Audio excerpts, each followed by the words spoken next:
ধন্যবাদ জানাই যে কয়েক ঘন্টা ধরেই শুধু আল্লাহ আল্লাহ রসুলের জন্য আমরা খামোশ খেয়ে চুপচাপ বসে আছি। এটা যদি এই মজলিস না হতো আপনি এতক্ষণ কেউ থাকতেন না। থাকতেন কি? থাকতেন না। তো আমি আর কিছুক্ষণ ইনশাআল্লাহ প্রায় ধরুন 1:45 বাজতে যাচ্ছে, 20 মিনিট বাকি আছে। সবাইকে অনুরোধ করব আর কিছুক্ষণ আমরা থাকবো। এখন আমার যেটা মদিনার ব্যাপার নিয়ে, মদিনার এ নিয়ে একটু আলোচনা করব। মদিনা হলো আমাদের জন্য সবচেয়ে প্রিয় জিনিস এবং সবচেয়ে প্রিয় যিনি তিনি হলেন আমার আপনার দয়ার নবী সাল্লাল্লাহু আলাইহি ওয়াসাল্লাম। আমরা কি রাসূলুল্লাহ সাল্লাল্লাহু আলাইহি ওয়াসাল্লামের যে হাদিস, যে বাণী তিনি আমাদেরকে দিয়েছেন, লা ইউমিনু আহাদাকুম হাত্তা আকুনা আহাব্বু ইলাইহি মিন ওয়ালিদিহি ওয়া ওয়ালাদিহি ওয়ান নাসি আজমাইন। যারা রাসূলুল্লাহ সাল্লাল্লাহু আলাইহি ওয়াসাল্লাম বলছেন যে তোমরা ততক্ষণ পর্যন্ত না ঈমানদার হতে পারবে না, পূর্ণ ঈমানদার, যতক্ষণ না তোমাদের আল আওলাদ, জান মাল এবং সবার চাইতে প্রিয় আমার, সবার চাইতে প্রিয় আমাকে না। অর্থাৎ সবচেয়ে প্রিয় এবং সবচেয়ে মহব্বতের যদি কেউ থাকতে হয় তিনি হলেন আমাদের রাসূল সাল্লাল্লাহু আলাইহি ওয়াসাল্লাম। তাই তো কোনো সন্দেহ আছে কিছু? আর আমাদের সবচেয়ে প্রিয় আমার রাসূলকে কি আমরা মানতে পেরেছি? পেরেছি? পেরেছি। তাহলে যদি পেরে থাকি তাহলে আমাদের এক ওয়াক্তের নামাজ কাজা হবে না। কে এমন আছেন যার নামাজ কাজা নেই বলুন? কি করে পারলাম? তাহলে আমি যদি আমার রাসূলকে সবচেয়ে আগে বেশি প্রিয় মনে করি তাহলে আমি আমার নামাজ কোনোদিন সরাতে পারবো না, আমার রাসূলের সুন্নতকে আমি সরাতে পারবো না। কি ঠিক বলছি না ভুল বলছি? ঠিক। আসুন তারপরেও বলি না, আমার রাসূল যে মহব্বতের কথা এখানে বলেছেন সেই মহব্বতটা অবশ্যই অবশ্যই আমাদের কাছে আছে এবং আমরা আমাদের জান মাল আর আওলাদের চাইতেও আমার রাসূলকে বেশি ভালোবাসি। আমি ছোট্ট একটা উদাহরণ দেবো, উদাহরণ দিলেই আপনাদের বুঝে আসবে। মনে করুন একটা মানুষ, একটা ছেলে, তার বিবাহ হয়েছে, বিবাহ হওয়ার পরে সন্তান নেই, 10-12 বছর পরে একটা সন্তান সে পেয়েছে। তো সেই সন্তানটা বাপ মায়ের কাছে অনেক প্রিয়। সেই 4-5 বছরের বাচ্চা আপনার ঘরে কোরআন শরীফ আছে, আপনার ঘরের টাকে বুখারী শরীফ আছে, সেই কোরআন হাদিসটাকে নিয়ে নিচেই রেখে আর সেই বাচ্চাটা যদি সেই কিতাবের উপরে উঠে দাঁড়ায়, তো আমি আমার সবচেয়ে প্রিয় বাচ্চাটাকে বেশি ভালোবাসি। তো এমন কোন বাপ মা এখানে আছেন বা পুরো মুসলমানের মধ্যেই বলছি, এমন কোন মুসলমান আছে যে ওই বাচ্চাটা তার সবচেয়ে প্রিয় বাচ্চা, সে যখন এই কোরআন হাদিসের উপরে উঠে দাঁড়িয়ে খেলা করবে আর কোনো বাপ মা তাকে বলবে ঠিক আছে বাচ্চা ছেড়ে দাও, করতে পারবেন কেউ? কেউ করতে পারবে? বরং আমরা যখনই দেখবো দৌড়ে গিয়ে আগে বাচ্চাটাকে ছিটকে ফেলে দিয়ে আমার ওই কোরআন হাদিসটাকে আমি আগে বুকে চালিয়ে ধরে আল্লাহর কাছে ক্ষমা চাইবো। হ্যাঁ কিনা বলুন? এটাই হলো বড় লক্ষণ যে আমার বাচ্চার চাইতেও আমার আল্লাহ আল্লাহ রাসূলকে আমরা বেশি ভালোবাসি। তাই সেই ভালোবাসা নিয়েই বলবো। রাসূলুল্লাহ সাল্লাল্লাহু আলাইহি ওয়াসাল্লাম বলেন যে যারা মক্কায় আসলো হজ করতে, হজ করলো আর আমার মদিনায় আসলো না আমাকে জিয়ারত করতে, তো তারা আমার সঙ্গে কি গুনাহ করবে? এটা কি আমরা পারবো? না। পারবো? আমরা মক্কায় যাব আর মদিনায় আমার রাসূলকে জিয়ারত করব না, মক্কা থেকে ফিরে আসবো, এটা পারবেন সবাই? না, কেউ পারবে না। তাহলে আমার রাসূলকে আমরা জিয়ারত করতে যাব এক। দ্বিতীয়ত, আচ্ছা হজের কি কোনো অঙ্গ মদিনায় যাওয়া? না, হজের তো অঙ্গ না। তাহলে আমরা মদিনায় কেন যাচ্ছি? আমরা মদিনায় যাচ্ছি এজন্যই যে আমরা আমাদের জন্মের পর থেকে নিয়ে যে রাসূলকে আমাদের জীবনের চাইতে বেশি ভালোবাসেছি সেই রাসূলের জন্য, সেই রাসূলের মহব্বতের তাড়নায় আমরা মদিনায় যাচ্ছি। আমি জন্মের পরে কেন বললাম? জন্মের পরে আমাদের জ্ঞানই নেই, কিন্তু জন্মের পর থেকে আমরা রাসূলকে আমরা ভালোবাসি। কেন জানেন? আমাদের জন্মের পরে যখন আমাদের বাচ্চা ভূমিষ্ঠ হয় সর্বপ্রথম আমরা কি কাজ করি? মাওলানাকে ডাকো, হাফেজ সাহেবকে ডাকো, ইমাম সাহেবকে ডাকো, কানে আযান দিতে হবে। আশহাদু আন্না মুহাম্মাদুর রাসূলুল্লাহ ওই যে কানে ঢুকিয়ে দেওয়া হলো, একদম মৃত্যু পর্যন্ত আমার রাসূলের মহব্বত তার অন্তরে ভরে দেওয়া হবে। তাই সেই রাসূলের মহব্বতে আমরা সেখানে যাব। মদিনার মাটি এবং মক্কার মাটি দুটো উভয় মিলে মতান্তর।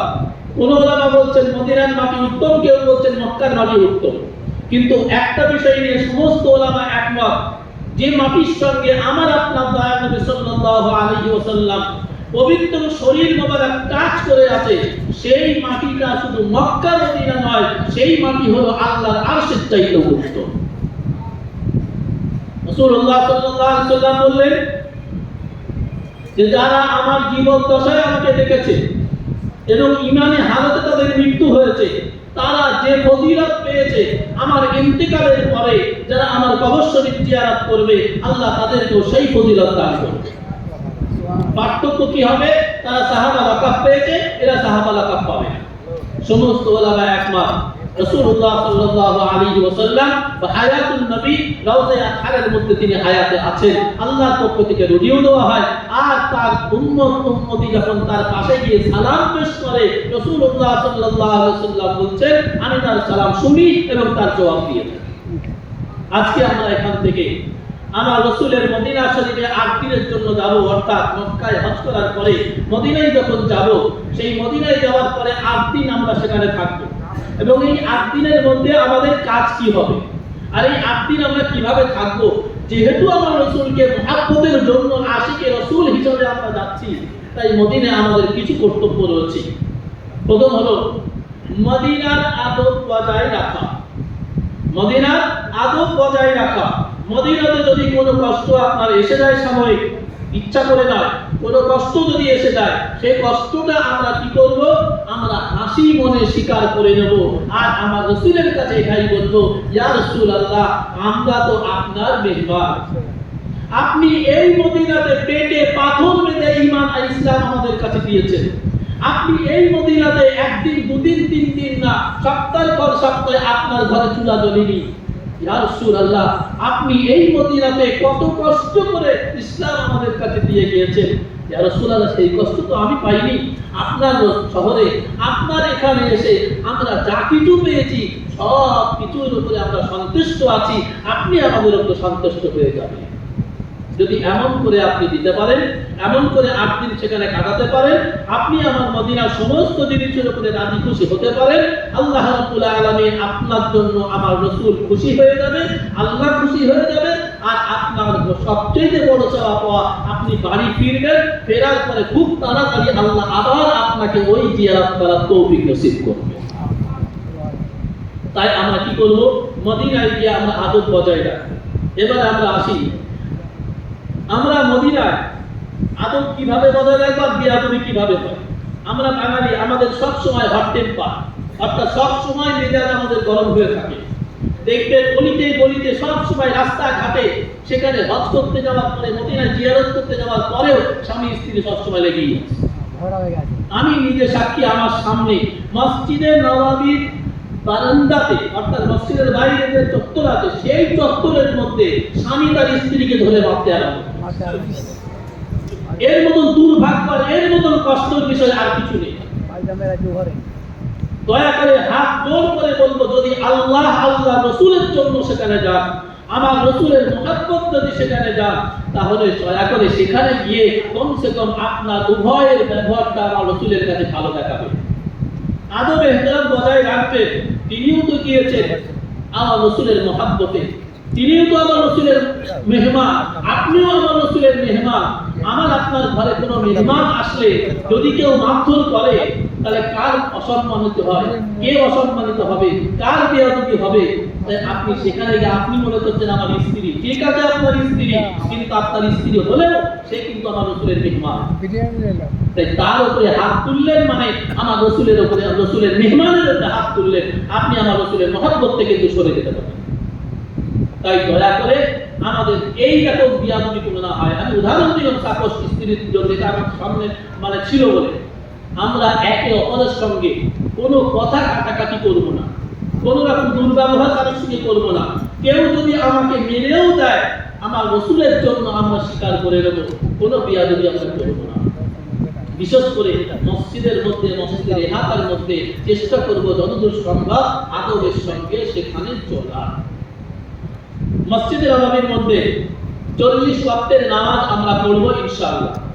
এই 40 ওয়াক্ত নিয়ে আর অসুবিধা, আমরা এমন মানে আছি যে 40 ওয়াক্তের নামাজ যদি তাকবীরে ওলার সঙ্গে না হয়, তাহলে আমি অনেক সময় দেখেছি হজ কমিটির অফিসে গিয়ে তারা ভাঙচুর করছে, হজ কমিটির ব্রাঞ্চ অফিসে গিয়ে হজ কমিটির ছেলেদেরকে ধরে মারছে, ইত্যাদি ইত্যাদি।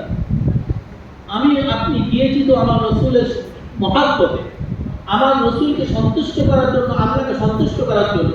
আর সেই শহরে যদি আমি কারোর সঙ্গে ঝগড়া করি, আমার রাসূল আমার উপরে খুশি হবেন না, আমার উপরে আল্লাহ রাসূল অসন্তুষ্ট। তাই না, বরং দেখুন 40 ওয়াক্তের নামাজ তাকবীরে ওলার সঙ্গে পড়াটা একটা মুস্তাহাব, ফরজ ওয়াজিব সুন্নাত না, মুস্তাহাব জিনিস। যদি আমি পড়ে নিই আমার সওয়াব পাবো, যদি পড়তে না পারি কোনো কারণবশত যদি ছেড়েও যায়, আল্লাহর খাজানায় কিছু কমতি নেই। আপনার নিয়ত তো ভালো রয়েছে, নিয়ত 40 ওয়াক্তের রয়েছে, কারণবশত ছেড়ে গেলে সওয়াবের মধ্যে কোনো কমতি হবে না, আল্লাহ পুরোপুরি সওয়াব ইনশাআল্লাহ দিয়ে দেবেন। আসলে আমরা এবার মদিনায় পৌঁছালাম। মদিনায় পৌঁছে গিয়ে আমাদের কাজ কি হবে? মদিনায় পৌঁছে গিয়ে আমরা হোটেলে গেলাম। হোটেলে যাওয়ার পরে আমরা প্রথম গোসল করব, গোসল করে গিয়ে ভালো পোশাক করব এবং ভালো পোশাক করে আমাদের সাথী সঙ্গীদের নিয়ে, মহিলা পুরুষ উভয় একসঙ্গে এবার মসজিদে নববীতে আমরা আসবো।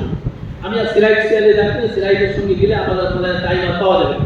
তো এবারে আমরা গোসল করে আমরা যখন আসবো মসজিদে নববীতে, তো মসজিদে নববীর গেট নাম্বার কত নাম্বার গেটে গিয়ে উঠছি এটা আমরা সবাইকে জানিয়ে দেবো, বিশেষ করে আমাদের মা-বোনদেরকে, মহিলাদেরকে তাদেরকে জানিয়ে দেবো। যেমন 310, 320, 330, 333 এইভাবে গেট নাম্বার থাকবে। সেই গেট নাম্বারটা মহিলাদেরকেও জানিয়ে দেন যে আমাদের নামাজ পড়া হয়ে গেলে বা কেউ হারিয়ে গেলে 310 নাম্বারে আসবে কি 320 নাম্বারে আসবে, এটা অবশ্যই করে দেবেন।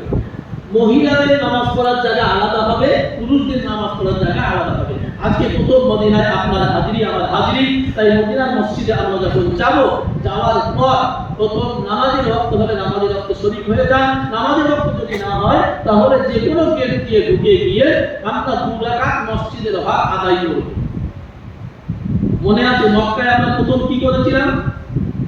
মক্কায় প্রথম আমরা কি করেছিলাম? তাওয়াফ করেছিলাম, কারণ সেখানে তার হক হলো তাওয়াফ করা। আর মদিনায় গিয়ে হক হলো মদিনার মসজিদের হক 2 রাকাত নামাজ আগে আদায় করা।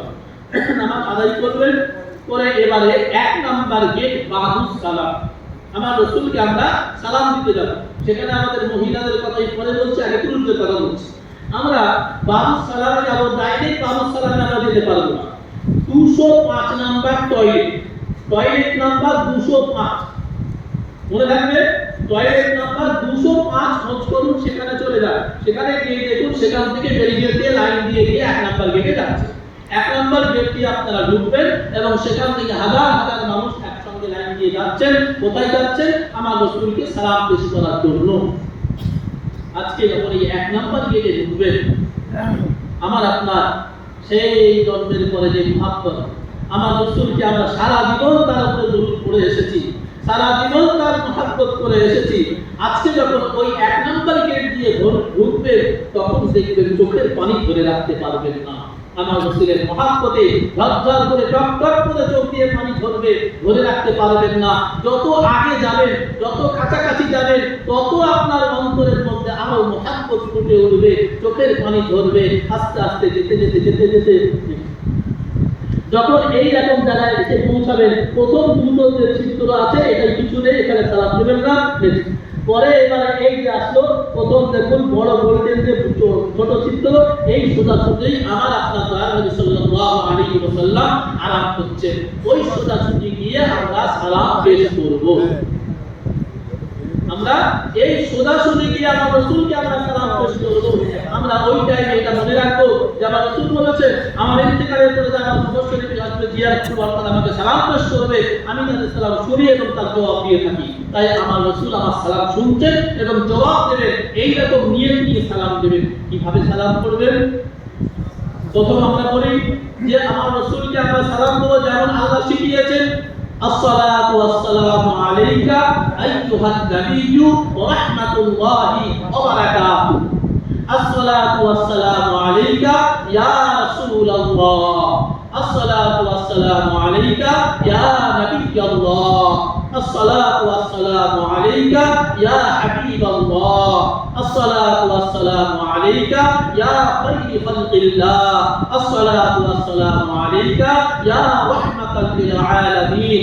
একে একে আপনি অনেক লম্বা সালাম দিতে পারেন আপনার ভক্তি মহব্বতের সঙ্গে। তবে যদি ভিড় থাকে পিছনে তাহলে তিনবার সালাম দিবেন, দিয়ে আগে বাড়বেন।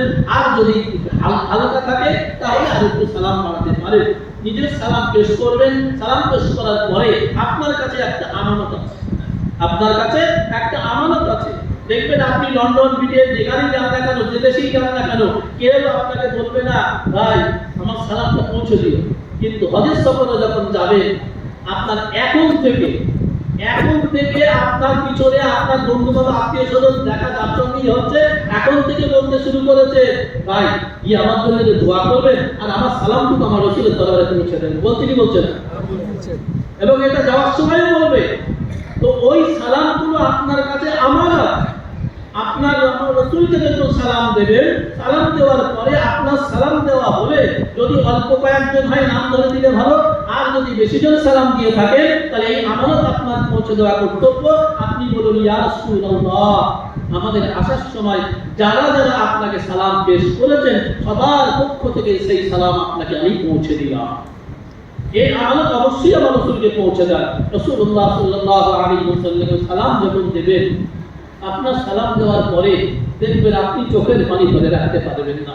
সারা জীবন যাকে মহব্বত করেছি, সারা জীবন যাকে আমরা ভালোবেসে এসেছি, সারা জীবন যাকে অন্তরে রেখেছি, সেই রাসূলের সামনাসামনি যখন হবেন না তখন আর আপনি ধরে রাখতে পারবেন না। ওলামারা বলছেন আমরা যদি সালাম দিই, সাধারণ মানুষদের জন্য বলছি, যখন সালাম পেশ করবো, আমার সালাম আমার রাসূল শুনেছেন এবং তার জবাব দিচ্ছেন, আমরা কি বুঝতে পারবো? আমরা কি বুঝতে পারবো না? বুঝতে পারবো না। ওলামারা বলছেন যে সাধারণ মানুষদের জন্য আমার রাসূলকে তারা যখন সালাম দেবে, আমাদের বোঝার চারটে উপায় আছে। চারটে নিশানা যদি আপনার আমার শরীরের মধ্যে ফুটে ওঠে তাহলে নিঃসন্দেহ জেনে নেবেন যে আমার রাসূল আমার সালাম শুনেছেন এবং তার জবাব দিয়েছেন। নাম্বার 1, আমরা যখন আমার রাসূলকে সালাম দেব, আমার রাসূল তার জবাব দিয়ে